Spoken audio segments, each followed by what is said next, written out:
చోరీ చేయడానికి కనీసం సిగ్గనిపిస్తలేదా?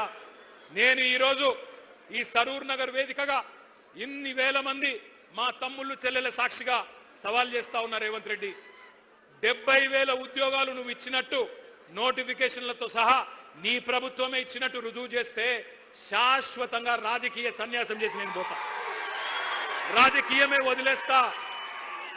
మీ రాహుల్ గాంధీకి అవసరమైతే జై కొడతా, నువ్వు రుజువు చేయి. 70,000 ఉద్యోగాలు నీ ప్రభుత్వం ఇచ్చినట్టు నోటిఫికేషన్లతో సహా దమ్ముంటే రుజువు చేయమని చెప్పి నేను కోరుతా ఉన్నా. తల లేదు తోక లేదు, ఎవడికి ఎంత దోస్తే మధ్యలో కూర్చోండి. అమ్మా ఏం చేస్తున్నారు? కూర్చోండి, కూర్చోండి. ఏం చేస్తున్నారు? కూర్చోండి. తలా తోక లేకుండా కాంగ్రెస్ వాళ్ళు మాట్లాడిన మాటలు ఒక్కసారి వినాలని చెప్పి నేను కోరుతా ఉన్నా. ఉద్యోగాల మీద వీళ్ళ కాకి లెక్కలు ఒక్కసారి వినండి. కూర్చోండి అయ్యా. ఏం చేస్తున్నారు?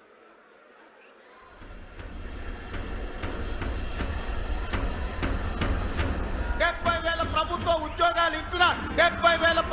ఉద్యోగాలు ఇచ్చిన ఈనాడు 67,717 ప్రభుత్వ ఉద్యోగ ఖాళీలు భర్తీలు చేసి వివిధ శాఖల్లో ప్రభుత్వ ఉద్యోగాలు మనం భర్తీ చేసినాం. దాదాపు 56,000 మందికి నియామక పత్రాలు ఉద్యోగాలు ప్రభుత్వ ఉద్యోగాలు రిక్రూట్మెంట్ చేసి నియామక పత్రాలు కూడా ఇచ్చినటువంటి పరిస్థితి మీ అందరికీ తెలుసు. నిరుద్యోగ వృత్తి ఎప్పుడు ఇస్తారని అడుగుతూ ఉన్నాడు మిత్రుడు.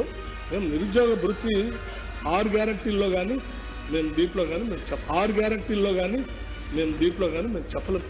వివిధ రంగాల్లో 56,000 ఉద్యోగాలు ఇచ్చిన ఘనత కాంగ్రెస్ పార్టీ అధ్యక్ష. మేము ఇప్పటికే 80,000 ఉద్యోగాలు ఇచ్చాము 2 సంవత్సరాల్లో. 85,000 ఉద్యోగాలు ఇచ్చాము. 2 లక్షల ఉద్యోగాలు ఇచ్చి తీరుతాం. సంవత్సరానికి కాదా 2 లక్షలని? లేదు, మా టర్మ్ లో 2 లక్షల ఉద్యోగాలు ఇస్తామని చెప్పాం. ప్రభుత్వ అధికారంలోకి వచ్చిన తర్వాత 60,000 ఉద్యోగాలను నింపడం జరిగింది ప్రభుత్వం.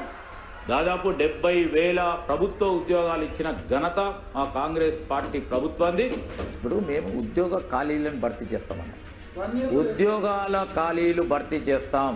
అది 50,000 కానీ 1,00,000 కానీ 2 లక్షలు 1 ఇయర్లో చేస్తామని పేపర్లో ప్రకటనలు ఇచ్చారు. ఎవడు ఇవ్వలేదండి, ఎవడు ఇవ్వలేదు. ఉద్యోగాలు 2 లక్షల ఉద్యోగాలు కాంగ్రెస్ పార్టీ హామీ ఇచ్చింది ఆ రోజులలో. ఇప్పటి వరకు 1,00,000 ఉద్యోగాలు ఆల్రెడీ భర్తీ కావడం జరిగింది. విన్నారు కదా? ఒకడు 60 అంటాడు, ఒకడు 70 అంటాడు, ఒకడు 80 అంటాడు, ఒకడు 1,00,000 అంటాడు, ఒకడు 2 లక్షలు ఎప్పుడు చెప్పనే లేదంటాడు.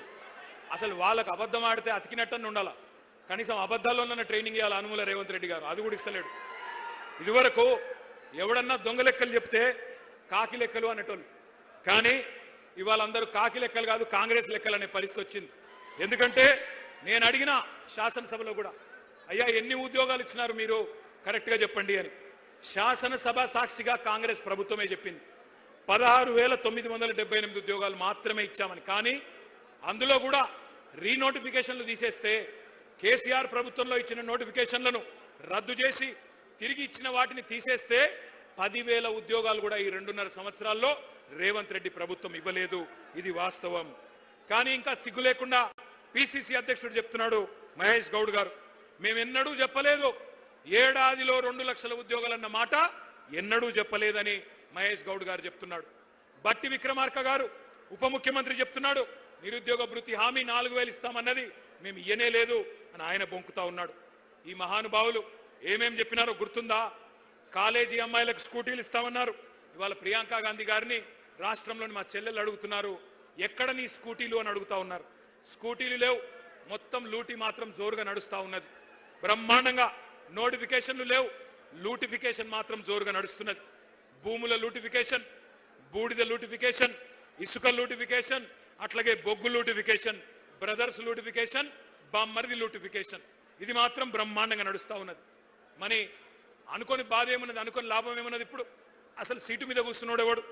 ఓటుకు నోటు దొంగ. నమ్మించి మోసం చేయడంలో నిష్ణాతుడు, పిహెచ్డి చేసిన వాడు రేవంత్ రెడ్డి. అప్పుడు ఓటుకు నోటు, ఇప్పుడు ఓటేసినోడికి వెన్నుపోటు. గోల్మాల్ తిప్పి పోలింగ్ బూత్లలో మీతో ఆ రోజు ప్రచారం చేయించుకొని ఇవాళ మీరు మాట్లాడుతుంటే బూతులు తిడతా ఉన్నాడు. 20,000 పోలీసు ఉద్యోగాలు ఖాళీలున్నాయి, నింపాలి అని చెప్పి మీరందరూ దిల్సుఖ్ నగర్లో ఆందోళన చేస్తుంటే ఇవాళ రేవంత్ రెడ్డి అంటున్నాడు మీరు ఎండ్రిందాగి సచ్చినా బాయిలో దుంకినా నేను ఇయ్యనుగాక ఇయ్యను అంటున్నాడు. నీ అయ్య జాగీరా, నీ అయ్య సొమ్మ. ఎందుకు ఇయ్యవు? కేసీఆర్ గారు 48,000 పోలీసు ఉద్యోగాలు ఇచ్చినప్పుడు ఎందుకు ఇయ్యవు నువ్వు? నీ అయ్య జాగీరా నేను అడుగుతా ఉన్నా. ఉద్యోగాలు అడిగితే ఎండ్రిని దాగి చావమంటావా? దమ్ముంటే రేవంత్ రెడ్డి సెక్యూరిటీ లేకుండా రేపు విఎం గ్రౌండ్కు రా పొద్దున. ఎవడు బతకాలో ఎవడు సావాలో ఎవడేందో మా పోలీస్ అభ్యర్థులే తెలుస్తారు. నేను అడుగుతా ఉన్నా ఇంకొక మాట. వాళ్ళ మీరు మాత్రమే కాదు, టీవీలలో, పేపర్లలో, సోషల్ మీడియాలో, మరి ఇవాళ ఈ సభ మీరు మాట్లాడిన మాటలు విన్న తల్లిదండ్రులను కూడా నేను అడుగుతా ఉన్నా. ఈ విద్యార్థుల తల్లిదండ్రులు, ఈ నిరుద్యోగుల తల్లిదండ్రులను నేను అడుగుతా ఉన్నా. ఎవరికి ఓటేసినామో, ఎవరిని ఎన్నుకున్నామో ఇప్పటికన్నా మీకు అర్థమైందని నేను అనుకుంటా ఉన్నా. మీరు పొలాలకు నీళ్ళు అడిగితే కోసి నెత్తురు చల్లుకోండి అంటున్నాడు. మీ బిడ్డలు కొలువులు అడిగితే ఎండ్రిని దాగండి, బాయిలో దుంకండి అంటున్నాడు. ఎట్లాంటి ఉన్మాద పార్టీకి, ఎంత కావురం, ఎంత అహంకారం తలకెక్కిన దుర్మార్గుడికి మీరు ఓట్లేసినారో ఈ పాటికన్నా మీకు అర్థమైందని నేను అనుకుంటా ఉన్నా. గ్రూప్ 1 మెయిన్స్ కోసం 1:100 పిలుస్తా అని చెప్పిండ్రు. పిలువురా నాయన అంటే మరి మళ్ళీ తలకు మాసిన సన్నాసులు అని తిడతాడు. గ్రూప్ 2 ఉద్యోగాలు 2,000కు పెంచరా నాయన నువ్వే చెప్పినావంటే పెయిడ్ ఆర్టిస్టులు అంటాడు, లాగుల తొండలిడిసి పెడతా అంటాడు, శంకినీలను తిడతాడు. 25,000 మెగా డిఎస్సి ఎక్కడా దగా డిఎస్సి చేసినావు, నువ్వు మెగా డిఎస్సి కాదు ఇచ్చింది అంటే మళ్ళీ నీ గుడ్లు వీకి గోటీలాడతాను చిల్లర మాటలు మాట్లాడతాడు. వయో పరిమితి ఆనాడు కేసీఆర్ గారు పెంచినరు, నువ్వెందుకు తగ్గించినావు అట్లే ఉంచు అంటే దాని మీద స్పందన ఉండదు. ఎందుకింత అహంకారం, ఎందుకింత బలుపు? ఈ అవమానాలు, ఈ అవహేళనలు మర్చిపోతారు తెలంగాణ పిల్లలు అనుకుంటున్నావా రేవంత్ రెడ్డి?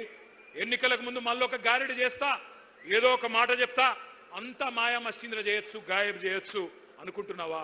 గుర్తుపెట్టుకో, ఈ పిల్లలు సామాన్యమైన పిల్లలు కాదు. యూనివర్సిటీలలో, కాలేజీలలో జార్జ్ రెడ్డి ఆ రోజు చెప్పిండు, ఏమన్నాడు అన్నాడు? జీనా హేతో మర్నా సీఖో, కదం కదం పే జీనా హేతో, గట్టిగా నాల, జీనా హేతో కదం కదం పే, జీనా హేతో మర్నా సీఖో, కదం కదం పే లడ్నా సీఖో అని యూనివర్సిటీ గోడల మీద పోరాట నినాదాలు రాసుకొని జార్జ్ రెడ్డి స్ఫూర్తిగా ఆత్మాభిమానాన్ని అణువున నింపుకున్న మా తమ్ముళ్ళు, మా తెలంగాణ తమ్ముళ్ళు వీళ్ళంతా. ఉస్మానియా విశ్వవిద్యాలయ విద్యార్థులని బీరు బిర్యానీ బ్యాచ్ అని పిలిచినావు ఎలక్షన్లకు ముందు, అయినా నిన్ను క్షమించిండ్రు. Hyderabad central university, Maulana Azad university వాళ్ళ భూములు గుంజుకున్నావు, రియల్ ఎస్టేట్ దందా చేస్తున్నావు, క్షమించరు నిన్ను.